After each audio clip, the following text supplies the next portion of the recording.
Caros ouvintes, você já sabe que o Dialéticas é cada vez mais um meta-podcast, porque a gente adora falar sobre o nosso formato.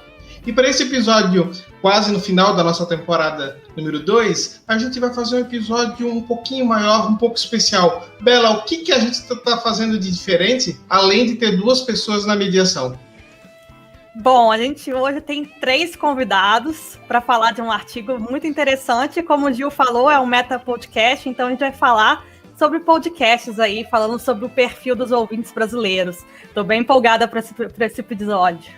O artigo, na verdade, são 4 pessoas, mas a gente tem 3 dos autores aqui.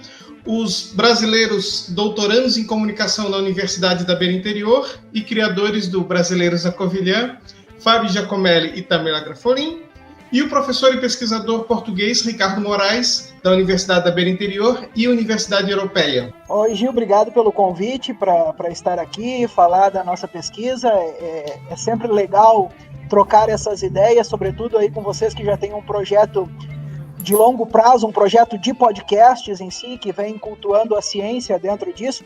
Então, poder aqui abordar um pouco mais sobre o nosso trabalho que nós desenvolvemos durante o final do ano passado, que foi publicado nesse ano, então vai ser bem interessante, tenho certeza. Tamila, qual é o nome do artigo que a gente vai discutir hoje? E seja bem-vinda também.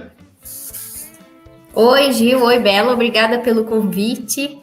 Eu estou muito feliz de estar participando de um podcast, porque eu sou muito fã de podcasts, eu consumo podcasts assim, todo dia, vários podcasts. E o nosso artigo, então, que saiu no final do ano passado, ele se chama Transformação de Audiências e Novas Experiências de Áudio, uma análise das tendências e hábitos de consumo dos podcasts pelos ouvintes brasileiros. Professor Ricardo Moraes, que foi meu professor na Universidade da Beira Interior e também professor de rádio, então também tem muita coisa para falar aqui hoje sobre podcast. Seja bem-vindo. Já tinha escutado algum podcast brasileiro? Já, inclusive eu tinha escutado o vosso podcast, obrigado pelo convite. Eu escutei um outro episódio que vocês fizeram sobre podcasts, com 2 convidados também, não sei exatamente os nomes, mas era sobre podcasts, e portanto é muito interessante poder vir falar sobre esta pesquisa, e como o Giovanni disse, tendo em conta que eu sou professor na área de rádio e durante muito tempo não fiz propriamente investigação na área da rádio, mais recentemente tenho feito alguma, e foi nesse contexto também que surgiu este artigo do podcast, e portanto é sempre interessante vir debater com outras pessoas sobre este assunto. Muito obrigado pelo convite. Então, eu passo o microfone para vocês para fazer a tese. Tese. A ideia desse estudo, Giovanni e Isabela, ela surge de uma inquietação de várias semanas que eu ia incomodar o professor Ricardo lá na UB, e falar com ele sobre podcasts, e falar sobre produções em rádio, de que forma nós poderíamos pensar outras coisas. E aí um dia o Ricardo diz assim, nós precisamos então fazer um estudo sobre isso. Vamos pensar um estudo acadêmico, um estudo científico, para dar o pontapé de partida em outras ideias. Dessa forma, a gente começou a traçar um inquérito inicialmente, né? Um inquérito para projetar de que forma nós obteríamos esses resultados que estão agora publicados nesse artigo. Nós fizemos um inquérito, era um inquérito denso, era um inquérito que demandava alguns minutos para as pessoas responderem, estava dividido tinha lá para as pessoas definirem o seu gênero, a formação e tudo mais, para nós termos a maior quantidade de dados possíveis, a maior precisão possível. E a partir disso, nós começamos a traçar a ideia da produção em si. Feito o inquérito foi distribuído inicialmente pelas nossas redes sociais. Aproveitando, né, algum buzz, assim, alguns seguidores de número elevado que a gente acabou por amealhar aí nas redes sociais nos últimos tempos, a gente conseguiu um bom alcance. A nossa ideia inicial para esse artigo era fazer uma diferenciação entre ouvintes portugueses e ouvintes brasileiros. Mas como a discrepância de respostas válidas e pelos nossos seguidores, basicamente das redes sociais, serem lá do Brasil, a gente tentou fazer com a maior pluralidade possível dentro do Brasil para que se atingisse um número fiável de resultados dentro dessa pesquisa. Por isso, nós tivemos 566 inquéritos respondidos na totalidade. O professor Ricardo, quando tratou esses dados, teve esse cuidado de pegar só respostas completas, respostas que que seguiriam todo o que nós tínhamos estruturado para validar esse estudo. E aí ele parte de duas ideias iniciais, que é um relatório da POD Pesquisa, que é uma pesquisa que é desenvolvida a nível nacional no Brasil, embora, se a gente for pensar, não tinha um alcance tão grande. Esse último ano, depois da nossa publicação, eles já conseguiram também atingir um número maior, e também a partir de um relatório da Voxnet, de 2019, que atestava que naquele ano, 2019, um ano, né, antes do desenvolvimento da nossa pesquisa, tinha sido o ano do podcast no Brasil. E que, para além do 2019, a tendência para 2020, 2021, 2022 era de crescimento desse tipo de produção, de mais podcasts, de mais episódios, de uma multiplicidade desse tipo de conteúdo. Tendo isso, nós conseguimos apresentar aí, eu acho que dados relevantes, né? Na hora da distribuição, depois do artigo pronto, várias pessoas que pesquisam rádio há bastante tempo no Brasil vieram saudar a pesquisa, e isso para nós acabou sendo bastante importante, porque cabe a nós continuarmos a trabalhar com essa ideia, porque na nossa visão, né, é um meio autônomo. Claro, apesar de a gente trabalhar na ideia do rádio, o podcast é um meio autônomo e que ainda vai ter bastante espaço para discussão, bastante espaço para projetos e bastante espaço para investigação sobre tudo. É verdade que nós vamos chegar num momento que isso tudo vai saturar, Giovanni e Isabela. Nós temos hoje milhões de podcasts com outros milhões de episódios. Hoje é uma tendência as pessoas ouvirem, o número de ouvintes está crescendo, e isso a gente consegue atestar a partir dessa pesquisa. Mas é verdade que a gente tem que também pensar novas formas já, a partir desse podcast, a partir desse meio autônomo, e trabalhar o podcast com mais qualidade e mais formas até de distribuição, para pensar ele a partir de outros pontos.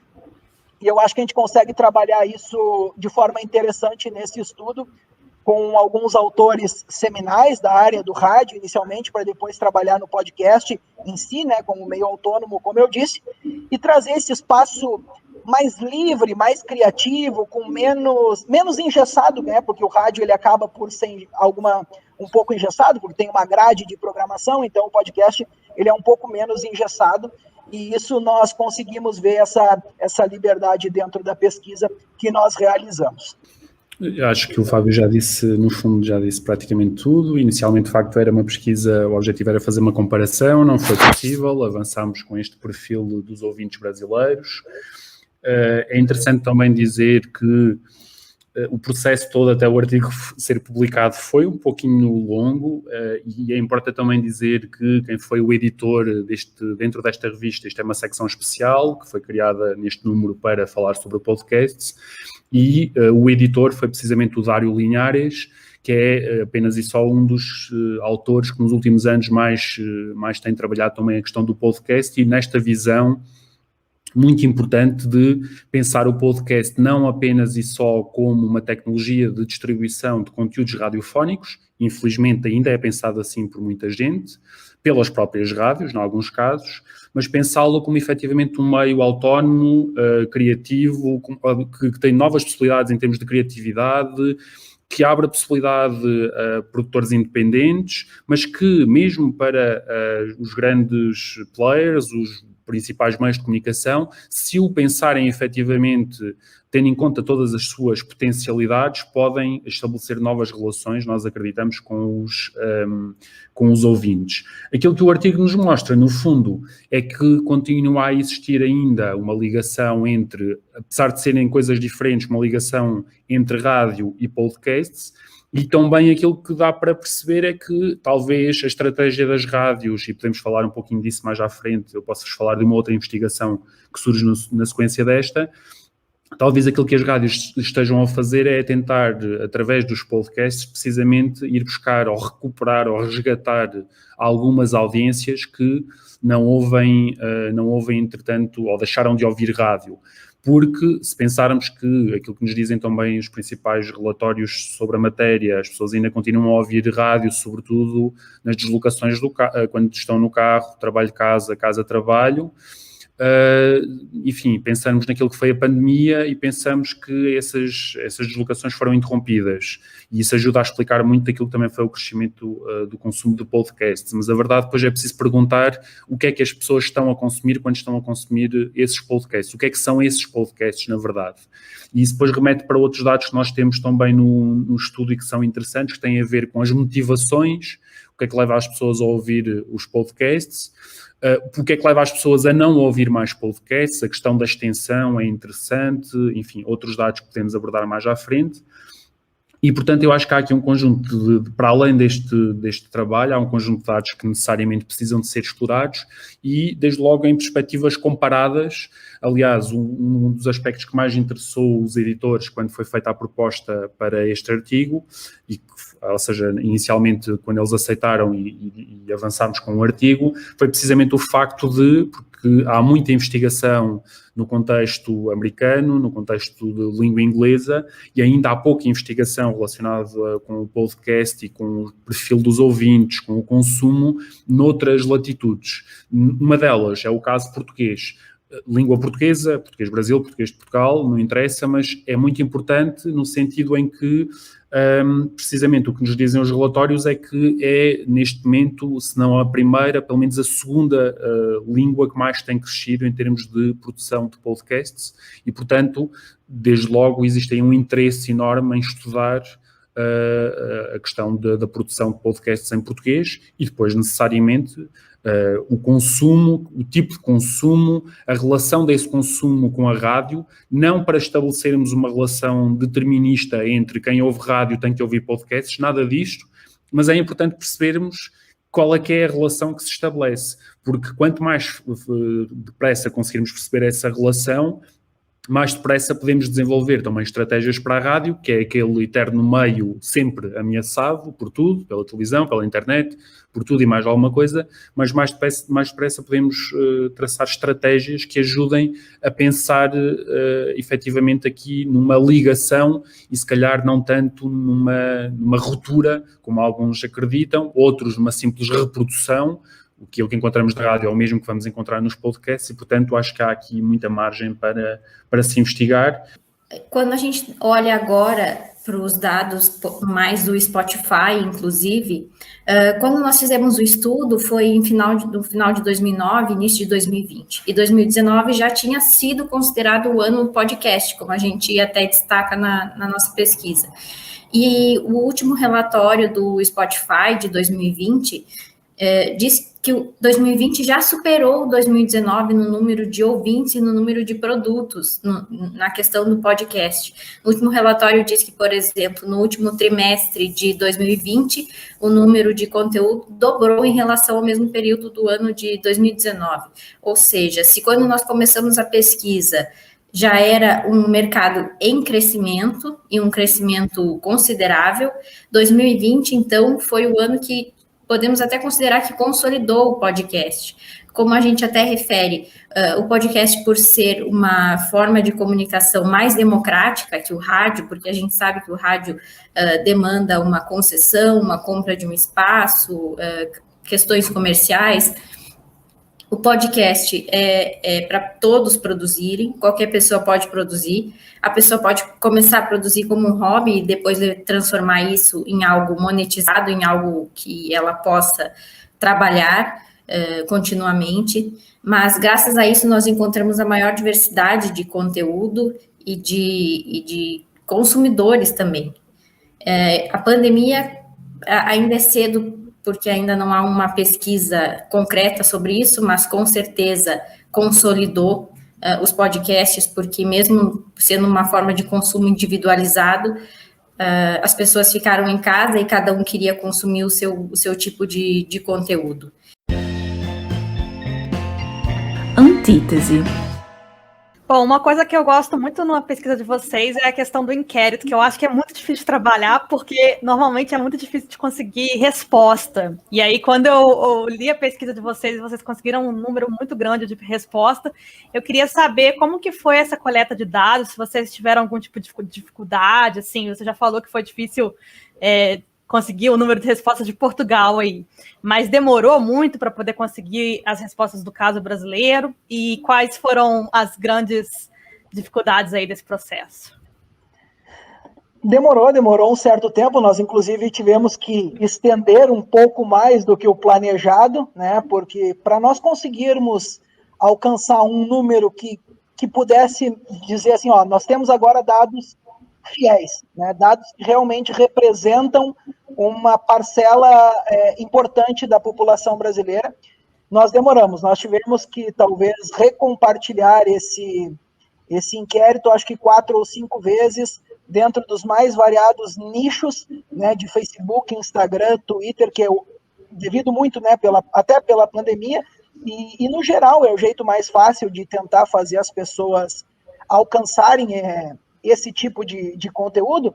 Mas, além de tudo, além da dificuldade da distribuição, além de chegar nesse 566 foram as respostas válidas. Ainda teve muitas pessoas que preencheram o inquérito, começavam e não completavam. Pessoas que preencheram o inquérito, mas não preencheram de forma adequada. Então, isso foram todos dados que aí o professor Ricardo passou uns maus bocados para conseguir. Sim, e para além disto que o Fábio estava a dizer, ou seja, nós tivemos mais ou menos 3 meses, desde o início de janeiro, a primeira quinzena de janeiro até a primeira quinzena de março, em que com o questionário disponível foi preciso insistir, como o Fábio dizia, foi preciso fazer esta filtragem do número de respostas que não eram completamente válidas. Outro aspecto importante é dizer, estamos a falar de um questionário que tinha 28 questões, portanto, não é uma coisa que se preenche assim tão facilmente, até porque não havia muitas questões de sim ou não. Estamos a falar de questões em que, com várias opções, precisa analisar as respostas antes de escolher, portanto, pensar um pouquinho, leva algum tempo. Outra coisa interessante que eu me estava aqui a lembrar era o facto de, quando começaram a ser feitas as partilhas no Twitter, haver algumas pessoas que diziam aqui eu só posso dar uma resposta e não ter a hipótese de ser múltipla escolha em determinadas perguntas, quando era propositado, porque a ideia era obrigar efetivamente as pessoas a tomar decisões que se aproximassem o mais possível daquilo que era o consumo que fazem efetivamente no dia-a-dia, em algumas situações, e as pessoas diziam, se eu também pudesse escolher outra coisa, mas a ideia era que as pessoas fossem efetivamente por aquilo que fazem mais, aquilo que é, no fundo, o comportamento mais recorrente. E algumas pessoas queixavam-se um pouquinho, deixavam alguns comentários em relação a isso, por exemplo, em relação às temáticas, que é uma coisa muito problemática também quando falamos de podcasts, também existe várias investigação sobre isso. Vocês também na pesquisa falaram sobre a questão da relação do consumo de podcast com o consumo de rádio, né? Que inclusive são ali 35% houve podcast, mas não eram consumidores de rádio. Isso me fez lembrar que várias rádios estão apostando hoje também nesse público online. O exemplo mais clássico, no Brasil, a gente vê as grandes rádios todos transmitindo ao vivo no YouTube, ou programas específicos para podcasts. Eu queria que vocês analisassem a opinião de vocês ao levantar esses dados e pelo que vocês também estão vendo no mercado hoje. A rádio está conseguindo falar com o podcast? É mesmo um caminho para as rádios buscar novas audiências? É por aí mesmo? Ou são caminhos, podcast e rádio vão tomar caminhos muito diferentes, mesmo se tratando de mídia em áudio? É muito polémico. É muito polémico porque eu acabei de escrever um outro artigo relacionado com podcast, que entretanto, escrever artigo, enfim, é o paper para a comunicação, mas que vai resultar em artigo para o IAMCR, e que é precisamente, neste caso, sobre aquilo que acontece em Portugal e sobre aquilo que as rádios têm feito.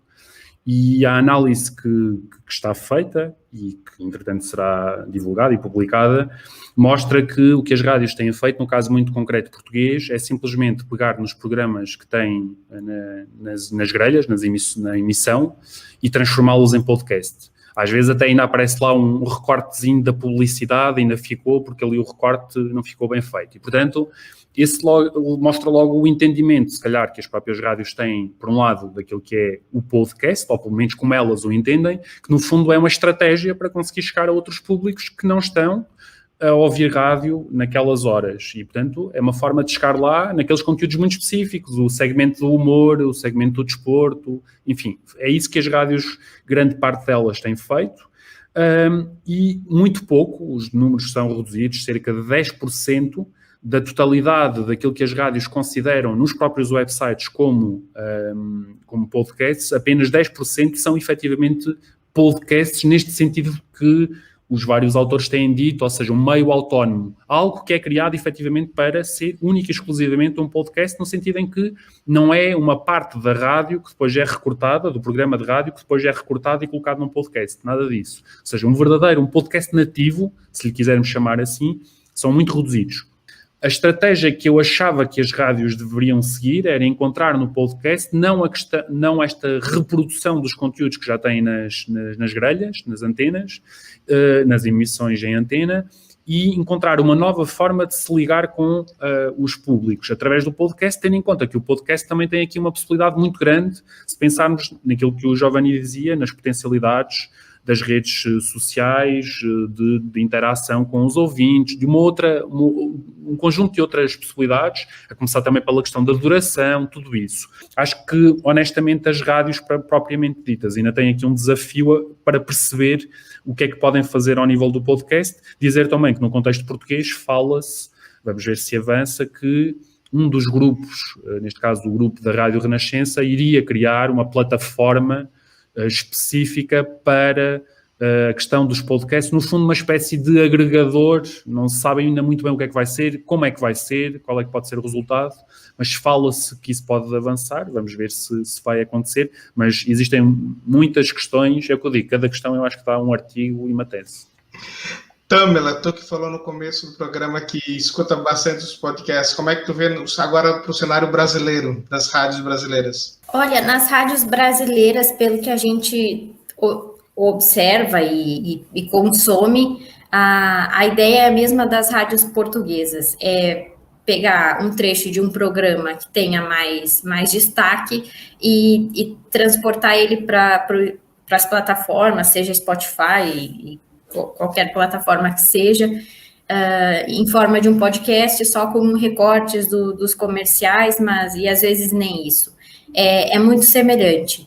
O que se nota, e até a gente fala um pouco no artigo, é que muitos radialistas ou comunicadores das rádios têm também migrado para os podcasts, têm construído projetos particulares, alguns com vínculo, outros sem vínculo com a rádio, mas mesmo assim, os que têm vínculo, nós podemos notar que tem uma certa preocupação, digamos assim, que não é um conteúdo tão livre, porque eles se preocupam com a imagem deles, por ter esse vínculo ainda com a rádio, mas esse é o tipo de projeto que começa a surgir, principalmente na nossa região, nas rádios de referência, lá na região sul, como a Rádio Gaúcha, como a Rádio Atlântida, a gente nota que eles fazem essa transposição do programa da rádio para as plataformas de podcast e também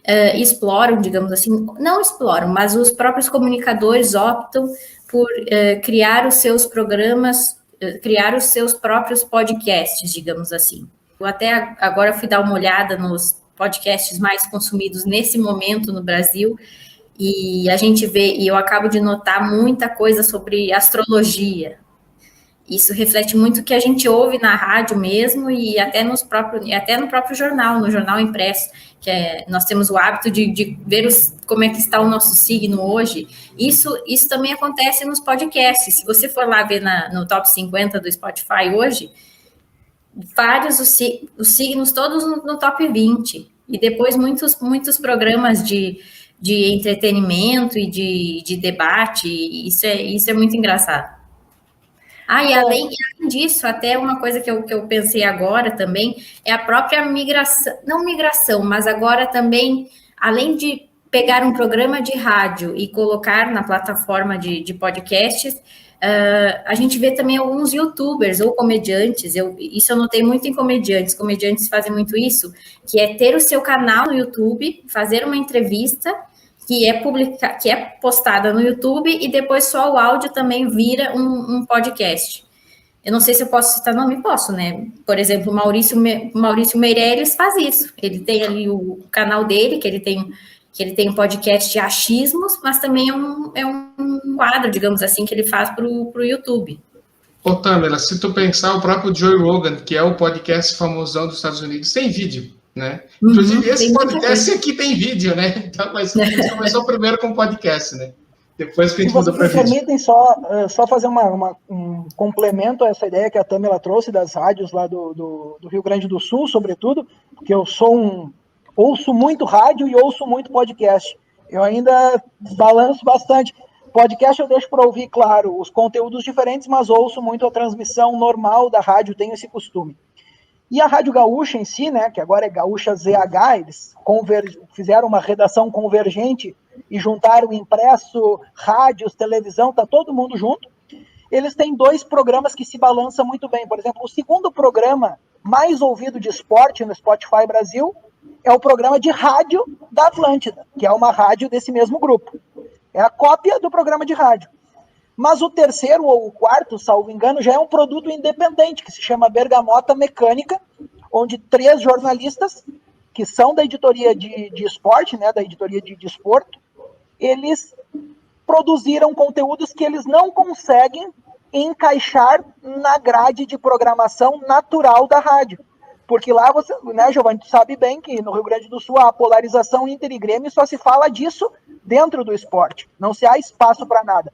E o Bergamota Mecânica, que esses 3 jornalistas, que são o Diório, o Rafael Gomes e o Rodrigo Oliveira, eles produziram conteúdos, por exemplo, a história do Maradona, a história do futebol basco, a história do Shakhtar Donetsk, sabe? São histórias diferentes que não caberiam na rádio natural. Bom, uma coisa que eu gostei muito na pesquisa, que o próprio Ricardo falou na tese dele, foi o fato de você ter aí várias pesquisas, mas focadas muito num público anglofônico, numa realidade muito de norte global, assim, mais especificamente também norte europeia. E aí vocês acharam um gap aí falando do público lusófono, né? De países lusófonos. Mas no caso eu queria saber um pouco mais, Ricardo, do caso português. Já existe pesquisa falando sobre o público português? Quais foram os resultados aí encontrados? Que eu fiquei curiosa para saber se tem uma diferença grande em relação ao público brasileiro. É assim, existem vários estudos, a começar pelo estudo da Reuters na versão portuguesa, ou seja, que o Obercom, o Observatório da Comunicação, fez para a questão portuguesa, onde apontam também, aliás, são referidos a esses dados, ou seja, apontam para o crescimento também do consumo de podcasts em Portugal. Esses dados do relatório do Obercom já apanham a primeira parte, o primeiro período do impacto da pandemia e, portanto, dizem um dado interessante que eu tenho procurado refutar de alguma maneira noutros trabalhos, que tem a ver com o facto de eles dizem que os podcasts desligaram cada vez mais da esfera da rádio e passaram a ser conteúdos independentes e não conteúdos dependentes. Honestamente, não é isso que eu tenho verificado, aliás, como a Tamela também dizia, portanto, eu acho que isso ainda não se verifica. Ou melhor, se quisermos, verifica-se que os podcasts se desligam da esfera da rádio se olharmos para a produção independente, daquela do facto de estarem a surgir cada vez mais pessoas que podem criar o seu podcast, porque estamos a falar de algo que não exige grandes recursos, enfim, é muito fácil a pessoas fazer um podcast. Agora, aquilo que as rádios estão a fazer é, no fundo, essa reprodução, e não foge muito ainda não foge muito disso. Vamos ver o que é que acontece no futuro. No caso português, o que os dados revelam é esse consumo também muito, muito semelhante, é o facto de as pessoas continuarem também a consumir nos períodos de deslocação casa-trabalho. aspectos que eu acho interessantes e que precisam de ser pensados também e estudados no caso português. Há aqui uma questão, e o Fábio há pouco abordava, e o próprio Giovanni dizia isso. Quando nós estamos a falar de um podcast, não temos que estar a falar, aliás, a ideia do podcast não remete necessariamente e apenas e só para áudio, ou cada vez menos remete só para áudio. Há cada vez mais uma aposta na própria questão do vídeo. Implica pensar também nessas outras possibilidades e implica depois pensar como é que... porque o que me tem inquietado, se quisermos, relacionado com esta questão, é o facto de se dizer muitas vezes que as pessoas, sobretudo as faixas etárias mais jovens, no caso português também, mas não só, estão a ouvir cada vez menos rádio. Ora, se aquilo que nós vemos, o que são estes podcasts, no fundo são os programas da rádio, mas que não estão na emissão, são tirados da emissão e são transformados em podcast, se calhar não é correto dizermos que eles estão a ouvir menos rádio. Eles estão a ouvir, continuam a ouvir rádio, não estão a ouvir rádio da forma tradicional como sempre foi feito. Agora estão a ouvir rádio via podcast, porque o conteúdo é o mesmo. Uma coisa que é preciso perceber em relação aos podcasts, durante muito tempo existia a ideia de que as pessoas iam à procura de podcasts. Na verdade, as pessoas não vão à procura, normalmente, de podcasts. As pessoas vão ter com o podcast pela sugestão. No fundo, é mais ou menos a mesma história que nós temos agora com Netflix e todas essas plataformas. Eu vou ver a série porque alguém partilha nas redes, ou alguém recomendou, ou vi uma notícia que destaca que aquilo é muito bom e que eu tenho que ver. E os podcasts não é muito diferente, é muito à base das recomendações, das sugestões que são feitas nas redes sociais por outros, pelos amigos, pelos colegas que dizem, tens que ver isto, tens que ouvir, e as pessoas vão ver. Portanto, esta lógica de as pessoas não irem à procura, no fundo, de lhes sugerirem para elas irem ver, também é interessante nesta questão do consumo dos podcasts, e eu acho que, uma vez mais, para investigações futuras, também deve ser pensada. E para terminar, só dizer aqui um aspecto relacionado com as temáticas. No relatório do Obercom, eles alertam para o facto de, no contexto inglês, não é, do Reuters Institute, que faz estas pesquisas, tem sido muito difícil segmentar a questão dos temas dos podcasts. Mas eu acho que o problema é precisamente porque ainda estão muito ligados às rádios. Na rádio é fácil nós percebermos se o conteúdo é de desporto, se é isto, se é aquilo. É muito segmentado porque a grelha obriga a essa segmentação. No podcast, eu posso ter um podcast, eu diria que o podcast Dialéticas é científico, mas pode ser sobre humor, se nós fizermos aqui um conjunto de piadas, podemos falar sobre desporto, enfim, pode ser sobre muita coisa diferente, é muito difícil catalogar. E, portanto, a questão das temáticas é um grande desafio no estudo dos podcasts. O relatório do Obercom indica isso, que eles têm tido muitas dificuldades. E agora que o professor Ricardo fez uma analogia ali com o Netflix, foi comentado aqui também, uma coisa que chamou a atenção na pesquisa de vocês, nos resultados, né? Aquela pergunta, né? O que faz a pessoa não ouvir podcast? Então, tem dois pontos assim que chamam a atenção. Primeiro, né? Três, né? Não tem tempo para ouvir. Que isso é meio relativo, porque, na verdade, o podcast é bom justamente porque tu consegue ouvir enquanto faz outra coisa, ok. O segundo é ser grande demais, e aí, alô, xadrez verbal, 5 horas um programa não dá, né? Mas ok. E acho que só o xadrez verbal consegue fazer um programa extremamente longo e ainda conseguir manter a audiência. E a pergunta que me chamou a atenção. Tem coisas demais e eu acabo não escutando nada, não sei por onde começar, né? Isso tem uma história que remete ao Netflix, que está com um catálogo tão grande que eles são com aquele problema, que a pessoa zapeia, né? Fica procurando e acaba saindo da plataforma. Nós estamos vivendo hoje um boom de podcasts que vai ser tipo os blogs no começo do século, do tipo... Aparecem milhares, depois o mercado começa a se filtrar e começa a selecionar, o podcast vai achar o seu espaço no mercado, ou vai ser assim mesmo, essa loucura que cada dia aparece mais 50 podcasts, todo mundo produz, vem a Globo ano passado e lança 283 mil podcasts de uma vez só, é por aí mesmo? Como é que vocês estão vendo essa questão? Porque hoje realmente tem demais. E quem for... Claro, vocês falaram que as pessoas vão escutar porque alguém recomendou. Porque se a pessoa for procurar, eu quero ouvir um podcast, ela vai ficar perdida mesmo, não tem por onde começar. A ideia é, muito mais por parte do produtor de conteúdo, ao meu ver, compreender que não vai ser do dia para a noite que ele vai ter, talvez, um investimento, alguém que banque a produção dele, e que ele tem que insistir, né? Vai demorar. Para te ter audiência, para você conseguir fidelizar pessoas dentro do seu conteúdo, além de ter um bom conteúdo, além de ter uma produção frequente em dias certos, tu precisa ter tempo. Não é fazer um hoje e fazer um em outubro, e achar que a pessoa que ouviu hoje vai ouvir em outubro de novo. Então, é muito mais por parte, talvez, do produtor de conteúdo, ao meu ver, do que do consumidor em si. Sim, e esta questão da abundância de conteúdo, no fundo, não é? Que é sempre o desafio, é bastante interessante. O que diz, aquele estudo que nós citamos da Voxnest dizia algo muito interessante, que era os podcasts estavam a substituir aquilo que durante muito tempo foram os youtubers. Os podcasters estavam a substituir aquilo que eram os youtubers. Havia youtubers para tudo.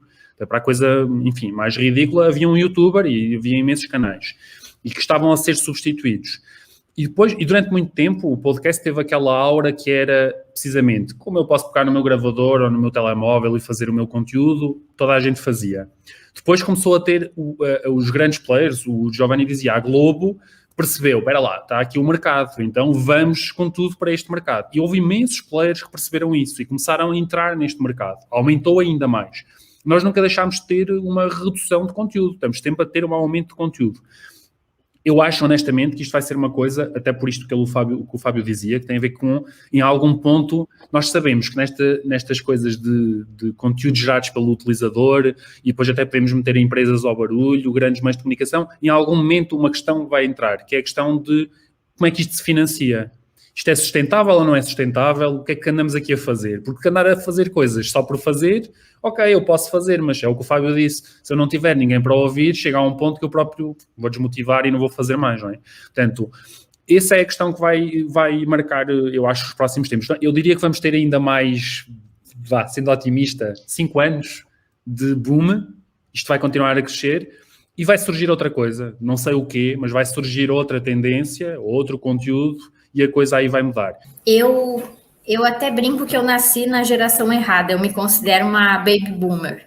Eu sou muito refém dos algoritmos, então como eu cresci consumindo o que a TV me mostrava, toda vez que eu vou ao Netflix ou HBO Go, ou o que for, eu sou muito refém das sugestões.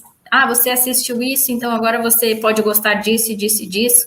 E eu acabo me rendendo, e no podcast é a mesma coisa. Eu sou muito eu ouço um podcast, aí o Spotify sugere que eu posso gostar daqueles outros 3, 4 podcasts que tem uma temática parecida, e eu realmente gosto. E eu me guio muito pelas paradas também, porque eu penso, olha, tem muita gente assistindo isso. Por que tem muita gente ouvindo isso ou assistindo isso?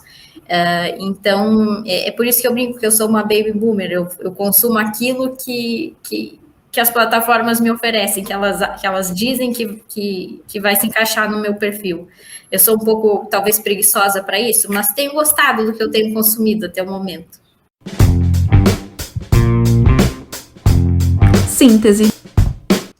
Bom, na minha síntese eu queria dizer que o que o Fábio falou antes sobre a questão da responsabilidade, você botou um podcast no ar e agora vai continuar levando a sério, é uma coisa que a gente fez no começo. O Dialéticas não tem intenções comerciais, é um projeto de estudantes para... Na verdade, surgiu com uma conversa que a gente queria manter um grupo de leitura, né? Isso é a origem do Dialéticas. Mas a gente sempre respeitou essa questão dos prazos, da periodicidade. O Dialética sai toda sexta-feira, às 5 horas da manhã no Brasil, às 9 horas da manhã em Portugal, às 10 na Alemanha, onde a Isabela está, e a gente leva isso de uma forma muito religiosa. Teve um dia que atrasou algumas horas, inclusive teve um ouvinte que reclamou.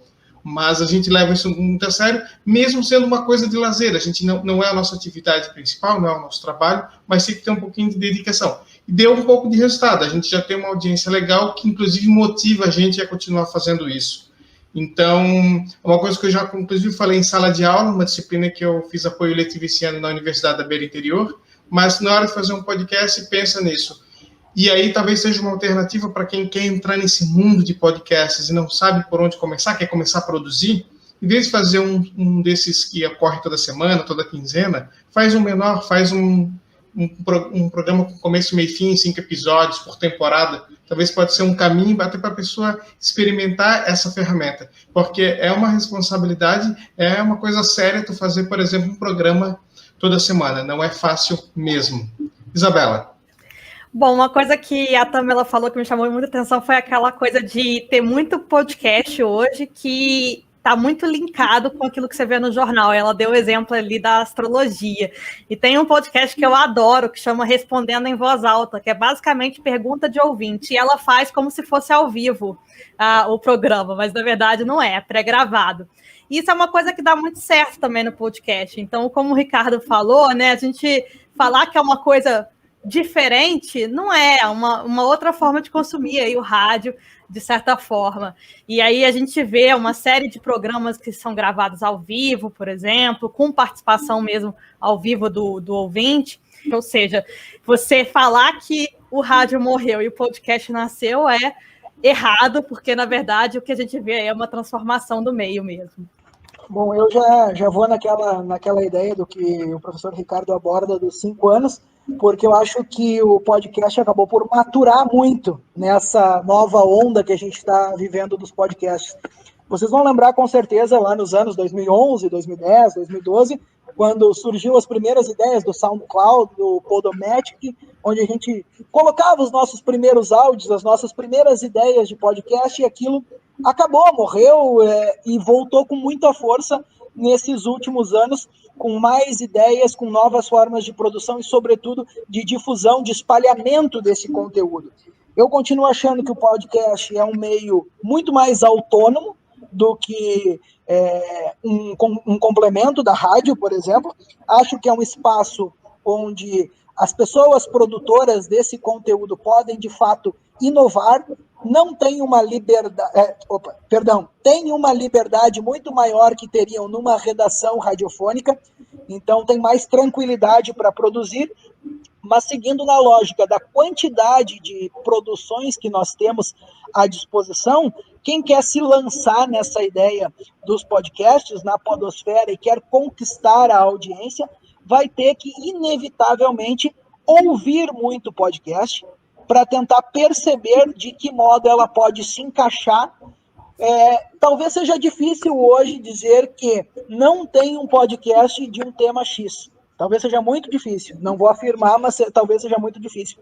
Mas mesmo assim, quem produz esse tipo de conteúdo ou quer produzir esse tipo de conteúdo vai ter que ouvir muito podcast para compreender onde o seu conteúdo ou de que forma o seu conteúdo realmente pode alcançar as pessoas e, de forma progressiva, conquistar mais ouvintes e até publicidade, se assim for o desejo de quem produz esse conteúdo. Sim, e eu diria que a única coisa que no meio disto tudo relacionada com o podcast me deixa bastante satisfeito é o facto de ver aqui a lógica do visual, do vídeo, a ser quebrada. Acho que não se falava tanto em áudio há muitos anos, e os podcasts trouxeram essa possibilidade de se falar muito mais na questão do áudio, na questão dos próprios meios de comunicação impressos, que têm um website, terem percebido que era preciso ter mais áudio e criar podcasts, ou não só criar podcasts, mas introduzir mais áudio nas próprias peças, nos próprios conteúdos. Isso é algo que me deixa satisfeito. Portanto, quebrou-se aqui um pouco a lógica do vídeo, que é dominante na nossa sociedade, nós sabemos. E depois o outro aspecto que eu acho é que ainda, acreditando que isto vai ser uma tendência que vai terminar daqui a alguns anos, acho que ainda existe muito a explorar até ela acabar, tendo em conta aquilo que são as potencialidades que podemos ter efetivamente dentro de um podcast e não muito daquilo que nós temos tido até à atualidade. Mas isso implica necessariamente, como o Fábio dizia, não só escutar muitos podcasts muito diferentes, como criar, fazer experiências. Uma das áreas onde existem mais podcasts também interessantes é na área do drama, na área da ficção dramática, e porque há um conjunto de possibilidades também muito grandes aí, e eu acho que é esse um bocadinho o caminho. Continuar a fazer podcasts como se tem feito, acho que é chover no molhado. Acho que a possibilidade existe de fazer diferente, e aí então o podcast pode ganhar nos próximos anos uma nova aura, como gostam de dizer as pessoas que trabalham nesta área do som, uma nova aura em termos de aura sonora. Eu acredito que o podcast, nós, de uma forma geral, nós ainda estamos num meio que exige muito humanização, que exige que a gente se identifique com as pessoas que estão do outro lado. Eu acho que o podcast também traz isso. Nós vemos, então, muitos programas, muitos apresentadores, muitos podcasters que dão certo, porque eles têm uma própria forma de levar a conversa, de levar o conteúdo, tanto que é difícil classificar os temas de um podcast, justamente porque os podcasters trazem diversas pessoas, trazem desde jogadores de futebol, autores de novela, celebridades por qualquer motivo para os seus programas, e são os podcasters que guiam, que dão o norte para o programa, para o tipo de abordagem. Então, quem sonha ser um podcaster tem que levar muito isso em consideração.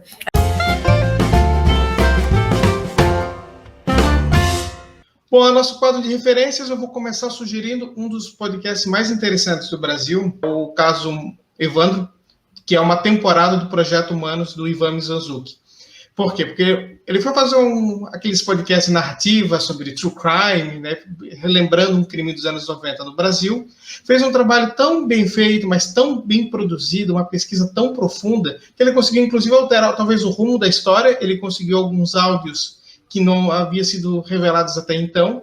O trabalho foi super elogiado, ele ganhou um emprego na Globo depois disso, virou livro e agora virou série do Globoplay. Ou seja, é um trabalho que começou em podcast, que hoje é totalmente multimídia, uma coisa muito legal, e começou independente.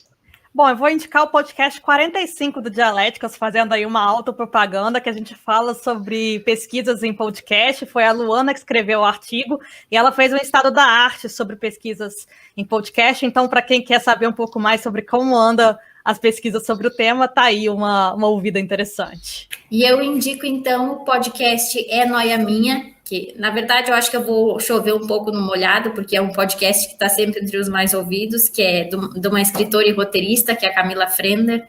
Ela fez muito sucesso como escritora, falando as paranoias dela, de quando ela virou mãe.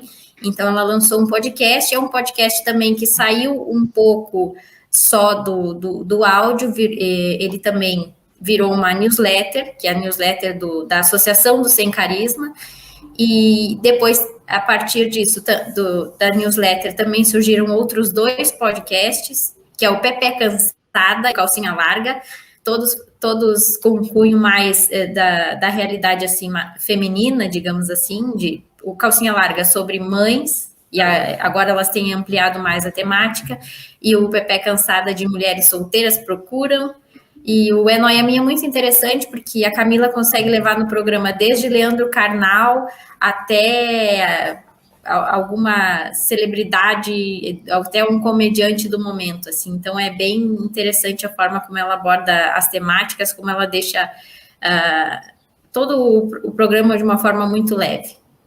Ricardo? Eu vou fazer batata, vou fazer 2 sugestões.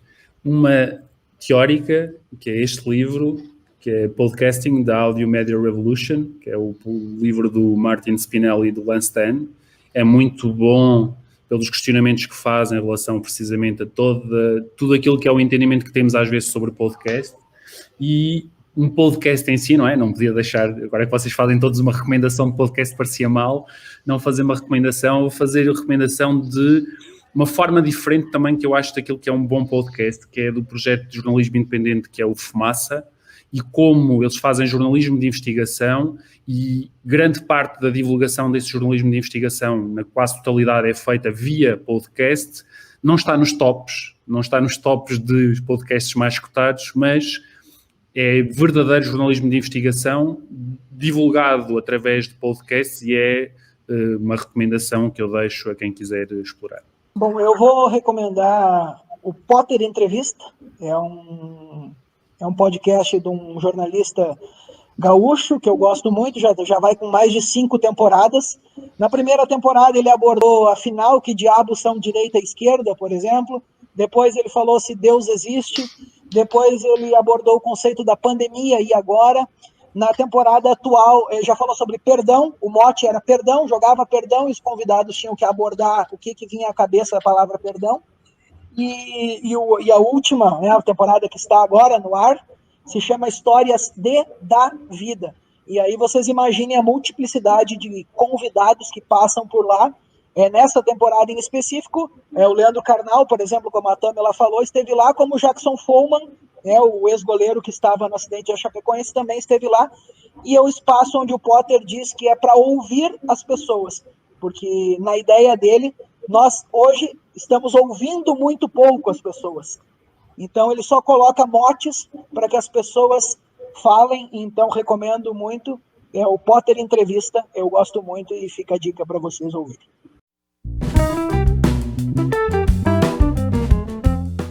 Bom, para quem não sabe, a gente tem aí no nosso site a Agenda Dialéticas, que é basicamente um call for papers, para você não perder aí os prazos. E eu queria saber, Gil, qual que é a sua indicação aí de chamada para a semana? E eu vou trazer, então, o call for paper para o dia 20 de agosto, tá tempo? É chamado para o dossiê Concentração na Internet e Regulação, da revista Ethic. Aliás, internet e regulação é um assunto, Isabela, que a gente tem que fazer um episódio exclusivamente sobre isso, temos que achar alguém do direito digital para trazer uma pesquisa sobre isso. Você já sabe, então, para quem acompanha, dialéticas.com/agenda, você encontra toda a nossa agenda. Vamos, então, o nosso programa está acabando agora, está chegando ao fim, e eu quero agradecer muito a presença do Fábio Giacomelli, da Tamela Grafolin e do professor Ricardo Moraes. É um episódio que o público já deve ter percebido que ele é maior do que o normal, mas a gente precisava fazer um episódio desse. Acho que esse assunto, a gente já fez, é o terceiro já sobre podcast, a gente provavelmente vai ter mais, né, Isabela? Mas é sempre importante estar trazendo esse assunto, até porque a gente está nessa plataforma que, como vocês viram aqui pelas explanações, tem muita coisa ainda para ser pesquisada, muita coisa para ser falada sobre ela. Muito obrigado mesmo, agradeço vocês por ter vindo hoje. Obrigado nós pelo convite. Foi realmente muito obrigada mesmo pelo convite. Foi muito, muito legal fazer. Foi realmente um prazer. Quando vocês tiverem aí artigo novo publicado, é só falar com a gente, que a gente convida vocês de novo para poder apresentar. E a gente já está quase chegando aí no semestre, então a gente vai encerrar o Dialéticas na próxima semana. Então, semana que vem é o nosso grande finale aí. Vai ter até cliffhanger para a próxima temporada. A gente para em julho agora e depois volta em setembro, mas é porque a gente também tem que... A gente não vive disso aqui, então a gente precisa de um tempo para outras coisas. Em agosto também não vamos estar produzindo, vamos pegar um pouquinho das férias de julho, que é a das Universidades do Brasil. O Dialética, como você sabe, é um programa de divulgação científica totalmente independente, feito por estudantes de doutoramento em comunicação, e a gente vai voltar depois em setembro, e como a gente já deve ter percebido essa temporada agora, de fevereiro até agora, a gente sempre teve convidados, e essa é a nossa ideia. Como a gente deixou aqui o convite para o Fábio, para a Tamela e para o Ricardo, se tiver outra pesquisa, voltar aqui, quem está ouvindo também. A gente já trouxe, inclusive, pessoas que a gente não conhecia, já vieram aqui, já entraram em contato conosco, trouxeram a sua pesquisa, que o objetivo é isso mesmo, é bater um papo e conversar sobre aquilo que a gente está pesquisando atualmente. Se você gostou do... Diga, se você quiser aí participar, é só acessar nossas redes sociais, @dialéticas, tanto no Instagram quanto no Twitter. A gente também tem e-mail, a gente tem site, a gente tem tudo. É só entrar em contato que vai ser um prazer receber você aí na próxima temporada. E até semana que vem com o comando da Isabela Gonçalves.